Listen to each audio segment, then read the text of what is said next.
নমস্কার, Hooghly engineering and technology কলেজের digital নেটওয়ার্কে আপনাদের সবাইকে স্বাগত।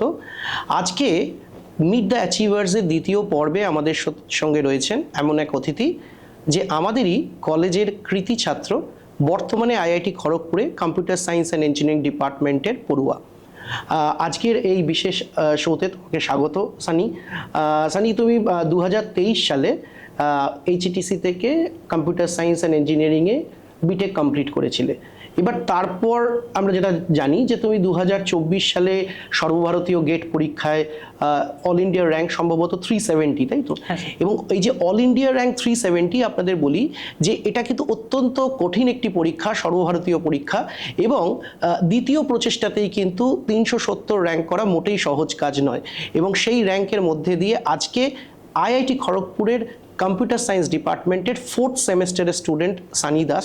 আমরা সানির সঙ্গে কথা বলবো তার যে উত্তরণের যাত্রা, যেভাবে তার একদম গ্রাম বাংলা থেকে উঠে এসে আজকে একদম সর্বোচ্চ পর্যায়ে আজকে যে জায়গায় সানি পৌঁছেছে, তার এই সাফল্যের কাহিনী আমরা শুনে নেব।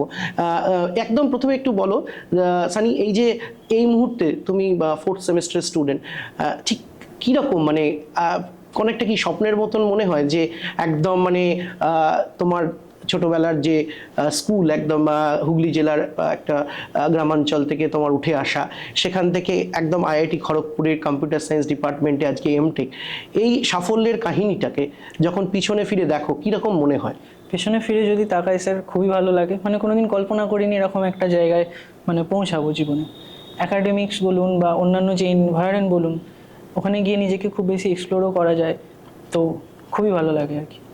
আচ্ছা, আমি একদম শুরু থেকে শুরুটা করি। তোমার শুরুটা কিভাবে হয়, মানে কোন স্কুলে পড়াশোনা করেছো এবং তারপর কিভাবে আস্তে আস্তে ইঞ্জিনিয়ারিংয়ে আসার যে পরিকল্পনা, সেটা কিভাবে হলো?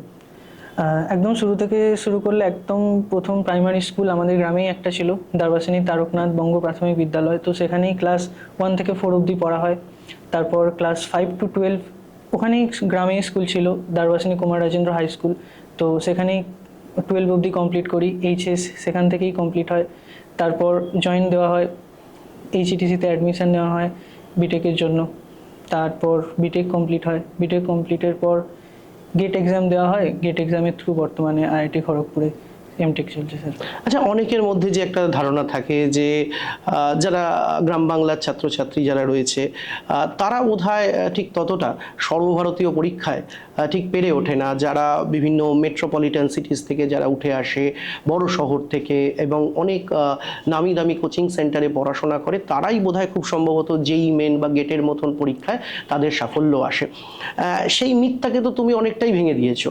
একদম প্রত্যন্ত গ্রাম থেকে উঠে আসা, এবং সবথেকে বড় কথা অনেকটা আর্থিক সমস্যার সঙ্গে লড়াই করে আজকে এই জায়গায় পৌঁছানো। তো আজকে যারা পড়াশোনা করছে, বিটেক করছে বিভিন্ন কলেজে বা বিটেক করার পরিকল্পনা করছে, তারা যদি গেট পরীক্ষায় সফল হতে চায়, তুমি কি বলবে তাদের জন্য? তোমার অ্যাডভাইস কি থাকবে? অ্যাডভাইস এটাই থাকবে স্যার, আমি নিজেকে কমা বা ছোট ভাববো না। আজকের যে বর্তমান যে দিন, এত ইউটিউবে বিভিন্ন লেকচার্স অ্যাভেলেবেল, তো খুব সহজেই পড়াশোনাটা আজকে আমাদের কাছে অ্যাভেলেবেল, তো খুব সহজেই এটা করা যেতে পারে। আর নিজের প্রতি যদি আত্মবিশ্বাস থাকে তাহলে তো করাই যাবে। আচ্ছা, যখন তুমি বিটেক করছো তখনই নিশ্চয়ই এই পরিকল্পনাটা নিয়েছিলে যে আমি গেট পরীক্ষায় অ্যাপিয়ার করবো, তাই তো? এই গেটে অ্যাপিয়ার করার যে পরিকল্পনাটা, সেটা ঠিক কোন ইয়ারে আসে? সেটা একদম স্যার থার্ড ইয়ারে আসে। থার্ড ইয়ারে, মানে মোটামুটি 5th সেম যখন, তাই তো? 5th same.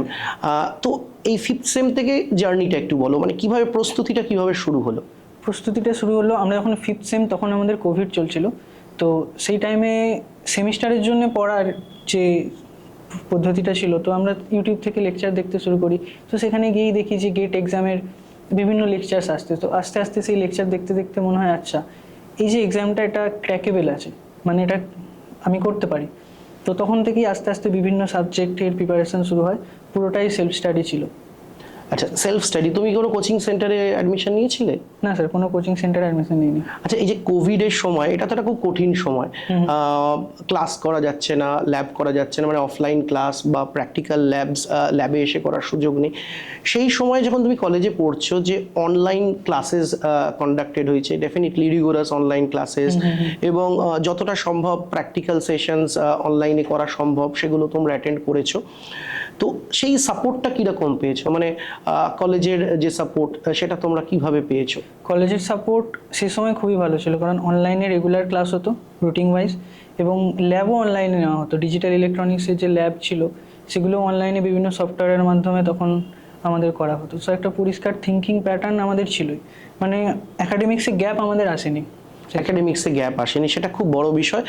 এবং আচ্ছা, এরপর যখন অফলাইন ক্লাসেস আবার রিজিউমড হলো মোটামুটি 2022-এর প্রথম ভাগে, তারপর থেকে রেগুলার ক্লাসেস তুমি অ্যাটেন্ড করছো।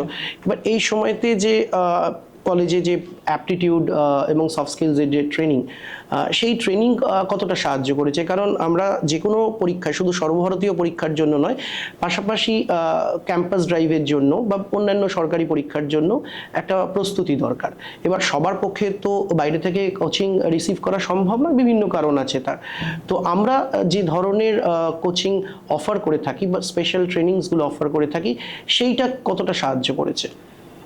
কলেজে তখন আমাদের অ্যাপটিটিউডের ট্রেনিং চলতো, তো সেই অ্যাপটিটিউড মানে হেল্প তো খুবই করেছে। মানে গেটেও অ্যাপটিটিউড থাকে 15 মার্কসের, তো সেই অ্যাপটিটিউডের সেশন যেগুলো অ্যাটেন্ড করেছি, একটা পরিষ্কার থিঙ্কিং প্যাটার্ন আমরা পেয়েছি, ডেভেলপ হয়েছে। হ্যাঁ, আচ্ছা, আর বিভিন্ন প্রোগ্রামিংয়েরও টিউটোরিয়াল দিতেন যে স্যাররা ছিলেন, তো সেগুলোও হেল্প করেছে। প্রোগ্রামিংয়ের টিউটোরিয়ালগুলো ডেফিনেটলি সাহায্য করেছে।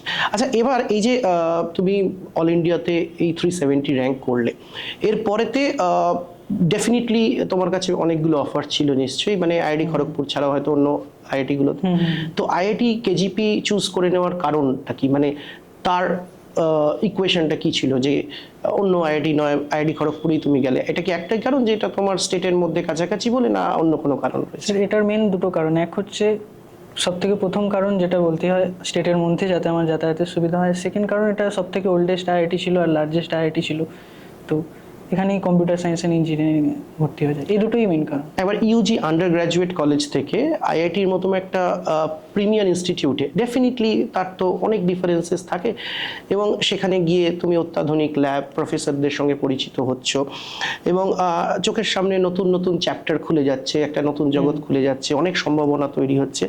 তো আজকে গোটা পৃথিবী জুড়ে অটোমেশনের কারণে, আর্টিফিশিয়াল ইন্টেলিজেন্স এবং অন্যান্য প্রযুক্তির কারণে কিন্তু প্যাটার্নটা অনেকটাই চেঞ্জ হচ্ছে। যারা কম্পিউটার সায়েন্স নিয়ে এই মুহূর্তে পড়ছে, তাদের মধ্যে অনেকের আশঙ্কা হচ্ছে যে এন্ট্রি লেভেল জব বোধহয় কার্যত শেষ হয়ে যাচ্ছে বা কাজের সুযোগ কমে আসছে। তো এই ভ্রান্ত ধারণা বা কিছুটা রং কনসেপশনস, এগুলো সম্পর্কে কি বলবে? মানে কিভাবে প্রস্তুতিটা নেবে, প্যাটার্নটা কিভাবে শিফট হয়েছে, একটা প্যারাডাইম শিফট তো হচ্ছে, সেই ব্যাপারটা যদি একটু বলো।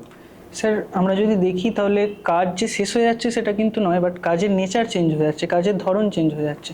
আগে আমরা যে বেসিক শুধুমাত্র প্রোগ্রামিং আর ডেটা স্ট্রাকচার অ্যালগোরিদম করতাম, এখন শুধু সেটাই সাফিসিয়েন্ট নয়, তার সাথে আমাদের কিছু মেশিন লার্নিং রিলেটেড কনসেপ্ট বা আর্টিফিশিয়াল ইন্টেলিজেন্সের, এগুলো যদি আমরা একটু জাস্ট বেসিকটাও শিখে নিই তাহলেই এনাফ। আচ্ছা, তো এই যে নতুন ধরনের কাজের সম্ভাবনা তৈরি হচ্ছে, সেখান থেকেই তুমি চাকরি পেলে রিলায়েন্স নিউ এনার্জিতে। হ্যাঁ, তো এই যে ক্যাম্পাস ড্রাইভ ডেফিনেটলি একটা রিগোরাস এবং যথেষ্ট লম্বা প্রসেস থাকে অনেক কোম্পানির ক্ষেত্রেই, সেটা যদি একটু বলো। কারণ এইটা আমার মনে হয় যে আজকে যারা বিটেক করছে বা করার পরিকল্পনা করছে, তাদের কাছে এটা অত্যন্ত গুরুত্বপূর্ণ। কারণ আমরা সবশেষে যেটা চাই যে একটা স্থায়ী চাকরি এবং অত্যন্ত সম্মানজনক একটি চাকরি, এবং আইআইটি থেকে তোমার এখন যে, এবং ডেফিনেটলি লুক্রেটিভ একটা অফার, এবং সেটা আমি প্যাকেজ রিভিল করার কথা বলবো না। ডেফিনেটলি আইআইটি থেকে তুমি যে জব অফার্ড হয়েছে তার যথেষ্ট লুক্রেটিভ একটা অফার রয়েছে। তো সেই জার্নিটা কীরকম ছিল, মানে ক্যাম্পাস ড্রাইভের যে প্রসেসটা, সেটা যদি একটু এক্সপ্লেন করো। ক্যাম্পাস ড্রাইভের প্রসেস হচ্ছে ডিফারেন্ট কোম্পানির ডিফারেন্ট প্রসেস থাকে। তো বেসিক আমরা যদি একটা স্ট্যান্ডার্ড প্রসেস আলোচনা করি, তো প্রত্যেকটা কোম্পানিরই সবের প্রথম কিছু অনলাইন অ্যাসেসমেন্ট হয়। সেই অ্যাসেসমেন্টে অ্যাপটিটিউড তো থাকেই, পাশাপাশি ডিফারেন্ট কোডিং কোশ্চেন্সও থাকে। তো অনলাইন অ্যাসেসমেন্ট যখন আমরা ক্র্যাক করি, তো সেই অনলাইন অ্যাসেসমেন্ট আর আমাদের অ্যাকাডেমিক রেকর্ডস অনুযায়ী ইন্টারভিউ কল আসে। তো সেই ইন্টারভিউ হয় ডিসেম্বর 1 থেকে 15-এর মধ্যে। তো ডিফারেন্ট কোম্পানির ইন্টারভিউ শিডিউল হয় এবং সেগুলো প্রচুর হেক্টিক হয়। সারা রাত জুড়ে ইন্টারভিউ চলছে, সারা দিন জুড়ে ইন্টারভিউ চলছে। এরকমও দিন গেছে যে পরপর 3 দিন আমরা ঘুমোইনি, শুধু ইন্টারভিউ চলছে আর ইন্টারভিউ চলছে। তো তারপর ইন্টারভিউ সেখানে যদি আমরা ক্র্যাক করি তো ব্যাস হয়ে গেল, 1 person 1 জব। আচ্ছা, 1 person 1 জব, এরপরে তোমার আর কোনো এখন এই opportunity নেই, opportunity নেই। আচ্ছা, তো definitely I think you are quite satisfied with the present placement. Yes sir, quite satisfied. Quite satisfied. তো এরপর ইন্ডাস্ট্রিতে জয়েন করার পরিকল্পনা হ্যাঁ, রয়েছে, হয়তো পরবর্তীতে আরো উচ্চতর পড়াশোনার জন্য, পিএইচডির জন্য হয়তো পরে পরিকল্পনা থাকবে, কিন্তু এই মুহূর্তে তুমি ইন্ডাস্ট্রিতেই জয়েন করতে চাইছো। আপাতত স্যার ইন্ডাস্ট্রিতেই জয়েন করতে। আচ্ছা, এবার আমি একটা ভিন্ন প্রসঙ্গে আসি, যে অনেকেই যখন ওয়েস্ট বেঙ্গল জয়েন্ট বা জেই মেনের জন্য প্রিপেয়ার করে, এখনই সেই ফেজটা চলছে, কারণ second phase of JEE Main আর কিছু দিনের মধ্যেই হবে। ওয়েস্ট বেঙ্গল জয়েন্ট এন্ট্রান্সের নোটিফিকেশনও হয়ে গেছে। তো এই সময়টায় অনেকেই চেষ্টা করে যে তারা যাতে দেশের সেরা ইনস্টিটিউটগুলোতে চান্স পায়, তার জন্য লক্ষ লক্ষ ছাত্রছাত্রী গোটা ভারতবর্ষ জুড়ে পরীক্ষা দিচ্ছে, মূলত জেই মেন, এবং যারা কোয়ালিফাই করে তারা জেই অ্যাডভান্সডে তারা বসার সুযোগ পায়। এছাড়া স্টেট জয়েন্ট বোর্ডের পরীক্ষা তো রয়েছে, ওয়েস্ট বেঙ্গল জয়েন্ট এন্ট্রান্স বোর্ডের এক্সামিনেশন আমাদের রাজ্যের ক্ষেত্রে তা তো রয়েছেই। সবাই তো যাদবপুর ইউনিভার্সিটি বা আইআইটি বা এনআইটিতে পড়ার সুযোগ পাচ্ছে না বা পায় না। তোমারও র্যাঙ্ক ওয়েস্ট বেঙ্গল জয়েন্টে যথেষ্ট ভালো হয়েছিল, কিন্তু হয়তো যাদবপুর ইউনিভার্সিটি বা এনআইটি বা আইআইটিতে সেই সময় পড়ার সুযোগ হয়নি, কিন্তু তুমি Hooghly engineering and technology college choose করলে, আরও অনেক কলেজেই পড়ার সুযোগ পেতে। এবার অনেকের মধ্যে একটা ধারণা বা এক ধরনের ডিমোটিভেশন আসে যে আমার বোধহয় আমি বেস্ট ইনস্টিটিউটে যেতে পারলাম না বা প্রিমিয়ার ইনস্টিটিউটে যেতে পারলাম না, তার মানেই বোধহয় আমি অসফল এবং আর বোধহয় জীবনে কিছু করা যাবে না। এই ধারণাটা যে অনেক ক্ষেত্রেই ভুল, এবং সেটা তুমি প্রমাণ করে দিয়েছো এবং তোমার মতন আরও অনেকেই প্রমাণ করে দিয়েছে তা। এবং আমরা যদি দেখি ভারতবর্ষের বিভিন্ন কোম্পানিতে যারা শ্রেষ্ঠ জায়গায় কাজ করছে এবং ভারতবর্ষের বাইরেও, তাদের বহুলাংশের একটা ছাত্রছাত্রী তারা কিন্তু বিভিন্ন বেসরকারি কলেজ থেকে তারা কিন্তু উঠে আসছে। তো আমি সেক্ষেত্রে বলবো যে যারা তোমার মতন এইভাবে আমাদের এইচইটিসি বা অন্যান্য কলেজে যারা পড়াশোনা করতে আসছে, তাদেরকে কি বলবে? যারা হয়তো এক চান্সে প্রথমবারই যারা এক প্রিমিয়ার ইনস্টিটিউটে সুযোগ পেল না, তাদের জন্য তুমি কি বলবে? তাদের জন্য এটাই বলবো যে যেটা হয়ে গেছে সেটা তো হয়ে গেছে, সেটা নিয়ে ভেবে লাভ নেই। বর্তমানে আমি যেখানে আছি সেখান থেকেই নিজের বেস্টটা দেওয়ার চেষ্টা করি। পড়াশোনা, কনসেপ্ট সব জিনিস একই, ওখানেও যেগুলো শেখানো হয় এখানেও সেগুলোই শেখানো হয়, কিন্তু শেখার আগ্রহটা যদি আমরা নিজেদের মধ্যে রাখি, তাহলে বেস্টভাবে যদি শিখি তাহলে বেস্টটাই শিখবো। এবং সেক্ষেত্রে যেখানে পড়ছো সেই জায়গার সেই কলেজের যে সাপোর্ট, তার যে ফ্যাকাল্টি এক্সপিরিয়েন্স এবং সর্বোপরি যে গ্রুমিং, সেটা খুব গুরুত্বপূর্ণ, এবং সেটা যদি ঠিকঠাক হয় তাহলে নিশ্চিতভাবেই সাফল্য আসবে বলে তুমি মনে করো, নাকি? হ্যাঁ, অবশ্যই মনে করি। আচ্ছা, তোমার এবার আরেকটা আমার যেটা জানার খুব আগ্রহ, যে শুরুর দিকে যখন তুমি পড়তে এলে, একদম বিটেক পড়তে আসছো, তখন তো আরও অনেকগুলো অপশান থাকে, যে ইঞ্জিনিয়ারিং ছাড়াও আরও অনেক অপশান থাকে, যারা +2-তে যাদের সায়েন্স ব্যাকগ্রাউন্ড থাকে। তো তুমি ইঞ্জিনিয়ারিং কেন চুজ করলে বা কম্পিউটার সায়েন্সই কেন চুজ করলে? স্যার, বেসিক্যালি দেখতে গেলে আমার ম্যাথামেটিক্স সাবজেক্টটা খুবই ভালো লাগতো আর লজিক্যাল জিনিসপত্র পছন্দ ছিল। তো বিভিন্ন সিনিয়রদের সাথে কথা বললাম, তো তারা তখন বললো, আমায় সাজেস্ট করলো যে কম্পিউটার সায়েন্স ইঞ্জিনিয়ারিং পড়, এটা একদম লজিক্যাল হবে। আমার এর আগে কম্পিউটার সায়েন্স নিয়ে কোনো ধারণা ছিল না, যেহেতু আমার ম্যাথামেটিক্স ভালো লাগতো এবং আমি একটু দেখলাম যে এটা একটা লজিক্যাল সাবজেক্ট, তো আমি ব্যাস শুরু করে দিলাম। অর্থাৎ কম্পিউটার সায়েন্সের ক্ষেত্রে যাদের ধরো ক্লাস 12-এ অনেকে তো বায়োলজি থাকে, যাদের কম্পিউটার সায়েন্স বা কম্পিউটার অ্যাপ্লিকেশন থাকে না, তাদের কি কোনো অসুবিধা হয়? না, আমার নিজেরই তো বায়োলজি ছিল। আমার নিজে বায়োলজি ছিল। তো বায়োলজি নেওয়ার কি পরিকল্পনা, মানে নিট দেওয়ার পরিকল্পনা ছিল নাকি সেই সময়? না, নিট দেওয়ার খুব একটা পরিকল্পনা ছিল না, সবাই বায়োলজি নিত আর কম্পিউটার অ্যাপ্লিকেশন আমাদের স্কুলে তখন ছিলও না, তো বায়োলজি নিই। Physics, chemistry, math, biology common subject, এটা আমাদের ধারণা ছিল, সেই নিয়ে এইচএস দেওয়া। মানে তুমি যখন বিটেকে জয়েন করছো, তার আগে তোমার অ্যাজ সাচ প্রোগ্রামিং এর নলেজ ছিল না? না, কিছুই ছিল না। মানে প্রোগ্রামিং যা শিখেছো সেটা সেকেন্ড সেমিস্টারে? সেকেন্ড সেমিস্টার থেকে। ফার্স্ট সেমিস্টারেও তো আমাদের কমন সাবজেক্ট ছিল। কমন সাবজেক্ট, সেখানে তো প্রোগ্রামিং ল্যাঙ্গুয়েজ নেই। তুমি ফার্স্ট প্রোগ্রামিং ল্যাঙ্গুয়েজ শিখছো সি, তাই তো? সেকেন্ড সেমিস্টার সেকেন্ড সেমিস্টারে। সেকেন্ড সেমিস্টারে একজন ছাত্র সে প্রথমবারের জন্য হাতে কলমে প্রোগ্রামিং শিখছে এবং তারপর সে পরবর্তী 3.5 বছরে পৌঁছে যাচ্ছে আইআইটি খড়গপুরের কম্পিউটার সায়েন্স ডিপার্টমেন্টে এবং আজকে সাফল্যের সঙ্গে আর কয়েক মাসের মধ্যেই দেশের অন্যতম সেরা সংস্থায় সে চাকরি করতে চলেছে।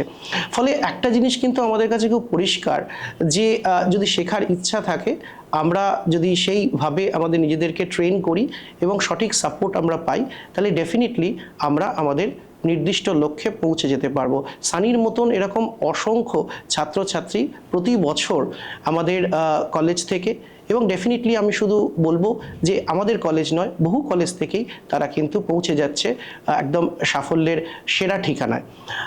তো আজকের এই মিট দ্য অ্যাচিভার সেকশনে আমরা কথা বললাম সানির সঙ্গে। সানি, তোমার নামের মধ্যেই একটা রৌদ্রোজ্জ্বল ব্যাপার আছে।